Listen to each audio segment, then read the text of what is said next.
Yeah, and maybe that's something we can get into, and even more. The name of the Twitter account is called Pontifex, right? The Pontiff, the bridge was kind of what that means. But he doesn't work his own Twitter feed, right? The Hmm. Twitter feed is the Pope.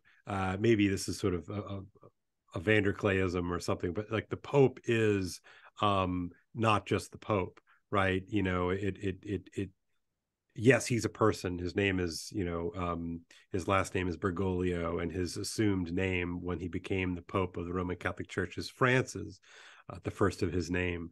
Um, uh, you know, he's also the Pope, capital T, capital P, the Pope, right? So if you would have, if you and I had run into the street 20 years ago, we might say that the Pope is saying X, Y, and Z. At the time, the Pope was John Paul II.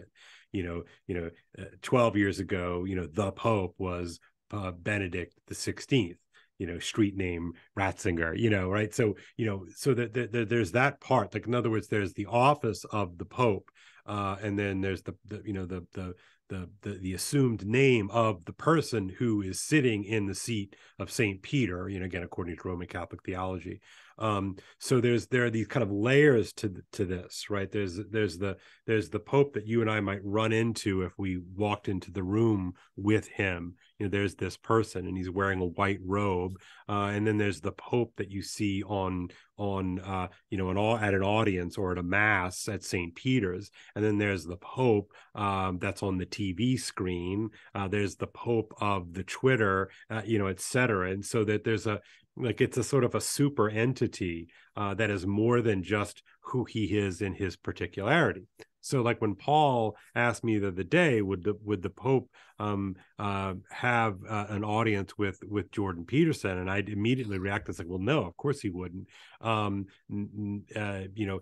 if the Pope were like favorable towards somebody like Jordan Peterson, the Pope is like a whole system. You know what I mean? Like, he's this sort of this super being, and I don't mean this in any kind of I'm not being a Catholic sort of homer here. I just mean, like, just the reality of the Pope. It's like the president. It's like, the king. And so, the medievals had this notion of the king's two bodies that I think might be helpful in this conversation. But basically, that the king was John, and John was a man, right? But the king also represented the body politic, right? So that is a sort of a stand-in.